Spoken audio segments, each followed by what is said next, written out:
With a heartbreaking story out of Strongsville. A family is speaking out after the tragic loss of their 4-year-old daughter just days ago. They continue to seek answers as to what went wrong. And now they're hoping to encourage other families to advocate for their children, especially when it comes to their health. Our Isabel Lawrence sat down with them and shares Maisie's story. Hi, Isabel. Yeah, well, Maisie was their miracle baby. They had her through IUI, her birthday July 25th, the family's Christmas in July. But her parents noticed at a young age she got sick and stayed sick longer than other kids. And just days ago, the unthinkable happened.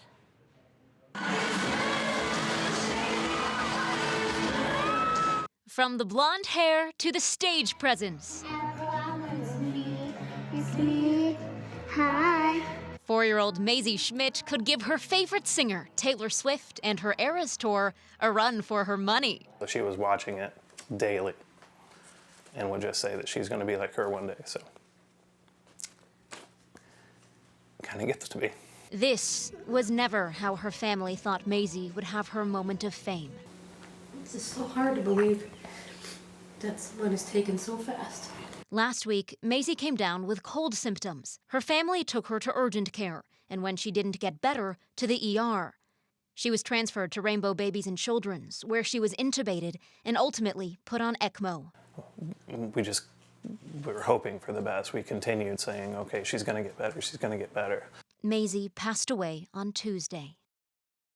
Her father, Patrick, explaining she was fighting the human metapneumovirus, which causes symptoms similar to a cold, then staph and pneumonia in the hospital before suffering a stroke.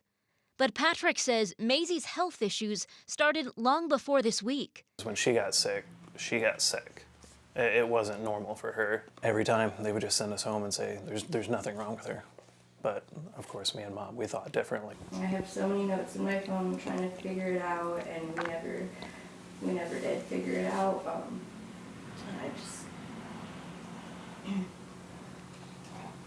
I really wish we would have. From a 1.5 years old, Patrick says they took Maisie to different doctors trying to figure out what was wrong. Now they're left with questions about what they believe was some kind of underlying issue for a little girl they call empathetic, loving, and caring. What's that, Kanan? Maisie's little kitty that she got when she was at the doctor. These things will help me remember Maisie. Her best friend, 8-year-old brother Kanan, and the rest of the family, treasuring the memories. And sharing this message with other families. Do what's best for your kid. Again, Maisie's family says they wanted to share their story to encourage other parents to advocate for their kids and to pay attention. They told me they felt something was wrong when Maisie was always under the weather or would be out of breath more than the other kids. The family will now undergo genetic testing, hoping to find some answers. And we do have information on the family's GoFundMe and funeral arrangements on our website, wkyc.com. All right, what a tragic story for this family. Isabel Lawrence live for us in the newsroom. Isabel, thank you.